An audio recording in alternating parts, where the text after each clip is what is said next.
السلام علیکم ناظرین، آج میں آپ کو بتاؤں گا ایک ایسے کیس کے بارے میں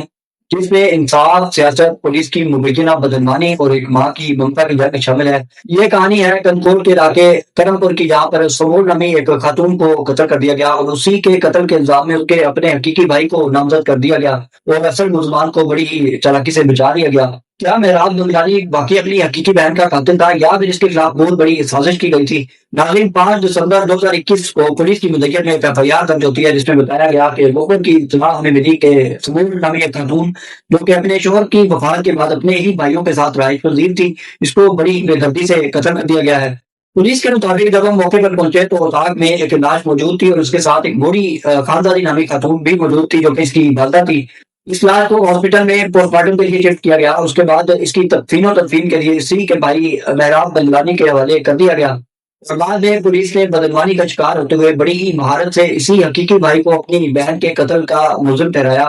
اور اسی کے خلاف FIR درج کر دی گئی۔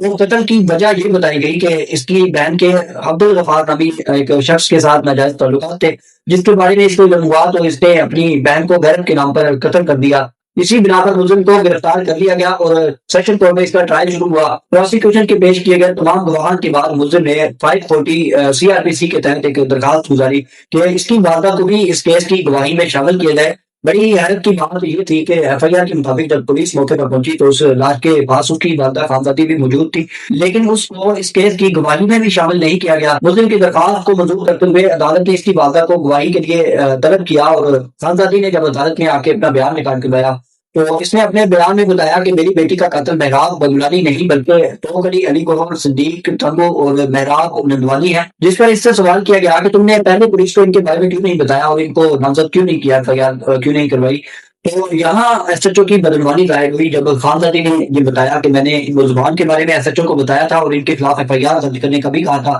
لیکن اس نے مجھ سے بھاری رشوت کا مطالبہ کیا جو کہ میں ادا نہیں کر سکی،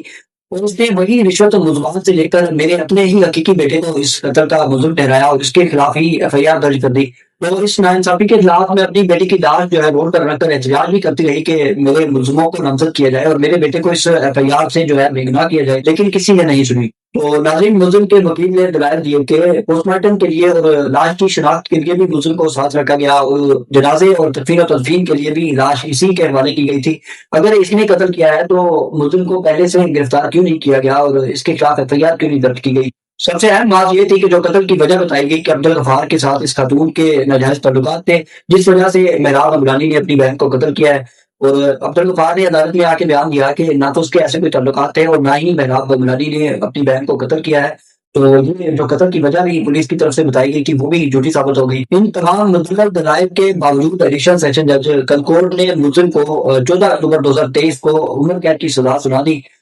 اور جب ملزم مہراب بمدانی نے اس فیصلے کے خلاف سندھ ہائی کورٹ میں اپیل دائر کی تو سندھ ہائی کورٹ لاہکانہ بینچ میں جسٹس خادم حسین سوبرو نے کچھ ایسے نکات پر ڈسکس کیا جو کہ ایڈیشنل سیشن جج صاحب کی طرف سے نظر انداز کر دیے گئے تھے۔ سب سے پہلے عدالت نے یہ کہا کہ جو تمام گواہ پروسیکیوشن کی طرف سے پیش کیے گئے تھے ان میں سے کسی نے بھی یہ نہیں کہا کہ انہوں نے اپنی آنکھوں سے اس قتل کو ہوتے ہوئے دیکھا ہے اور مہراب بمدانی نے اپنی بہن کو قتل کیا ہے، بلکہ سب نے یہ کہا کہ ہم نے سنا ہے کہ مہراب بمدانی نے اس کو قتل کیا ہے۔ تو عدالت نے اس کو ہیئر سے ایویڈنس ڈکلیئر کرتے ہوئے کہا کہ سنی سنائی باتوں پر عدالت ملزم کو سزا نہیں دے سکتی۔ اس کے بعد دو مختلف کہانیاں تھیں، ایک تو FIR کی طرف سے بنائی گئی کہانی تھی اور دوسری ملزم کی والدہ کی طرف سے بتائی گئی کہانی تھی، اور پھر پروسیکیوشن اپنی بتائی گئی کہانی کو ثابت بھی نہیں کر سکی۔ تو عدالت نے Arshad Khan versus the state PID 2017 supreme court page 681 کا حوالہ دیتے ہوئے کہا کہ اگر پروسیکیوشن کا اپنا کیس ہی کمزور ہو تو کچھ حد تک برڈن آف پروف جو ہے ملزم پر شفٹ کر دینے سے ملزم کو سزا نہیں دی جا سکتی۔ اور پھر Sarfraz Khan versus the state 1996 SCMR page 188 کا حوالہ دیتے ہوئے عدالت نے کہا کہ سرکمسٹانشل ایویڈنس صرف اس وقت قبول کی جا سکتی ہے جب اس کی ایک ایسی چین ہو جس کا ایک سرا